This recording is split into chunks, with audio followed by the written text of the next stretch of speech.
Assalamualaikum warahmatullahi wabarakatuh. Baik, di sini kami dari kelompok 2 akan membahas laporan hasil studi kasus dengan judul lambatnya transformasi guru. Adapun anggota dari kelompok kami, yang pertama Febriana dari Sinta, yang kedua Putri Manalisa, yang ketiga Tila, dan yang keempat saya sendiri Nur Ain dengan dosen pengampu Ibu Nur Izati dan Pak Aang Yudo Prastowo. Baiklah, kita lanjut langsung saja ke pembahasan. Yang pertama akan dibahas oleh Febriana dari Sinta. Kepada Febri, dipersilakan.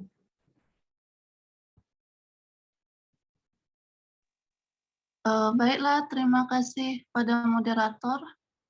Yang pertama yaitu gejala dan tujuan dalam pemilihan kasus. Yang pertama yaitu gejala kasus. Guru diyakini menjadi kunci untuk melakukan perubahan. Guru penggerak pun diharapkan mampu menyebarkan praktik baik yang dapat memajukan dunia pendidikan. Namun, ada beberapa hal yang membuat transformasi dunia pendidikan menjadi terhambat. Kesejahteraan guru kurang diperhatikan, tidak mendapat perlindungan, dan belum adanya kejelasan terkait jenjang karir guru dan intimidasi oleh kepala daerah. Lalu untuk tujuan pemilihan kasusnya, yaitu yang pertama mengetahui pokok permasalahan yang terjadi. Yang kedua yaitu mencari penyebab lambatnya transformasi guru. Yang ketiga, memecahkan permasalahan yang terjadi. Yang keempat, menguasai atau memperluas pengetahuan. Yang kelima, sikap yang baik dalam menghadapi permasalahan. Yang keenam, solusi yang tepat untuk menyelesaikan permasalahan. Baiklah, saya kembalikan lagi kepada moderator. Baik, terima kasih kepada Febriana. Selanjutnya kita ke pengumpulan data yang akan dijelaskan oleh Tila. Pada Tila, dipersilakan. Baik, terima kasih moderator. Nah, dalam pengumpulan data ini, kita menentukan data yang diperlukan, maka dibutuhkan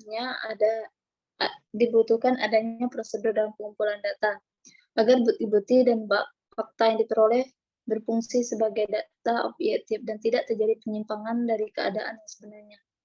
Nah, untuk menggali data dari sumber yang telah ditentukan, maka diperlunya metode pengumpulan data. Nah, metode pengumpulan data ini ada observasi. Yang pertama ada observasi. Observasi merupakan teknik pengumpulan data dengan melakukan pengamatan langsung terhadap masalah lambatnya transformasi guru. Nah, yang kedua ada wawancara. Metode ini merupakan teknik pengumpulan data dengan cara melakukan tanya jawab dengan seseorang yang bersangkutan untuk dimintai keterangan atau pendapat mengenai masalah lambatnya transformasi guru. Baiklah, selanjutnya saya kembalikan ke moderator. Baik, untuk penjelasan selanjutnya itu analisis data yang akan dijelaskan oleh saya sendiri. Nah, analisis data ini terdapat identifikasi masalah. Nah, dalam identifikasi masalah ini yang dijelaskan oleh Tila tadi, ada observasi dan wawancara. Nah, untuk observasi ini, observasi dilakukan dengan pengamatan yang bertujuan untuk mendapatkan data-data informasi terkait permasalahan yang terjadi.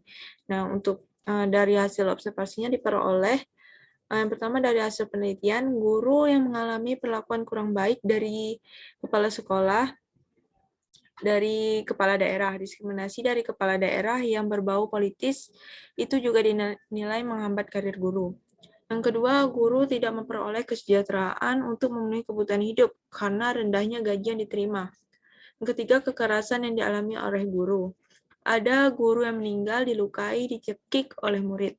Hal ini terjadi disebabkan oleh kurangnya perlindungan terhadap guru. Yang kedua, wawancara. Nah, dari hasil wawancara ini diperoleh yang pertama, dari tim Republik News mewawancarai pendiri Gerakan Sekolah Menyenangkan GSM Muhammad Nurizal, bahwa maraknya kenakalan remaja pada guru semakin menguat karena faktor media sosial yang mudah menyebar pelanggaran tersebut. Yang kedua ada wawancara terhadap salah satu guru di Bone, Sulawesi Selatan oleh tim wartawan BBC News Indonesia. Guru tersebut memperoleh gaji 700.000 setelah mengajar selama 4 bulan.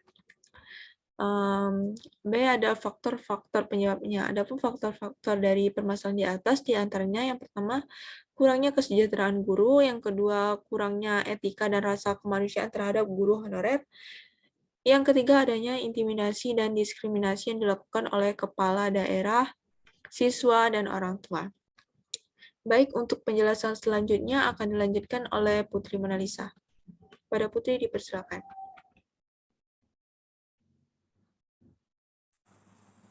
Baiklah, di sini saya akan menjelaskan tentang perbaikan. Langkah perbaikan ini dilakukan untuk memperkirakan apakah masalah yang dialami oleh guru tersebut masih mungkin untuk diatasi serta untuk menentukan berbagai alternatif solusi. Nah, di sini didapatkan beberapa alternatif solusi seperti yang pertama, kebijakan pemerintah tentang perlindungan profesi guru yang dapat memberikan rasa aman dan nyaman kepada guru dalam melaksanakan tugasnya. Yang kedua ada pendidikan dan pelatihan keprofesian berkelanjutan yang dilaksanakan oleh pemerintah pusat, pemerintah daerah, lembaga pendidikan, dan organisasi profesi untuk mengasah dan mengembangkan pengetahuan guru dalam mengajar dan mendidik. Melalui pendidikan dan pelatihan keprofesian berkelanjutan ini, diharapkan guru mendapatkan beragam informasi dan pengetahuan baru, sehingga dapat melakukan inovasi-inovasi dalam proses pembelajaran. Yang ketiga, pengembangan model sekolah yang ramah anak agar peserta didik merasa senang dalam belajar, dan tidak ada intimidasi baik secara fisik maupun verbal antara sesama peserta didik atau antara peserta didik dengan pendidik dan tenaga kependidikan. Yang keempat, pelibatan orang tua atau wali dalam proses pendidikan di sekolah yang dimaksudkan agar orang tua atau wali dapat mengetahui perkembangan anaknya. Yang kelima, sosialisasi Undang-Undang Perlindungan Anak, Undang-Undang Guru dan Dosen, serta peraturan pemerintah tentang perlindungan pendidik dan tenaga kependidikan kepada warga sekolah, yaitu kepala sekolah, pendidik, tenaga kependidikan, dan peserta didik, dan orang tua atau wali peserta didik, serta masyarakat yang berada di sekitar lingkungan sekolah agar memahami dan mengerti tentang perlindungan profesi guru. Yang keenam, kebijakan pemerintah untuk mengalokasikan dana BOS, jika sebelumnya dana BOS atau yang disebut dengan bantuan operasional sekolah disalurkan untuk sekolah atau madrasah, kini penyalurannya lebih fleksibel. Bahkan alokasi dana BOS bagi guru atau tenaga pendidik yang memiliki NUPTK bisa mencapai 50%. Yang ketujuh, sistem seleksi PPPK atau P3K guru honorer yang lebih luas. Dengan kebijakan ini diharapkan agar akan semakin banyak guru honorer yang bisa meningkatkan karir dan kesejahteraannya. Baiklah, saya kembalikan kepada moderator. Baik, itu saja penjelasan dari kelompok kami. Terlebih terkurang kami mohon maaf, dan saya akhiri dengan wabillahi taufiq wa hidayah. Wassalamualaikum warahmatullahi wabarakatuh.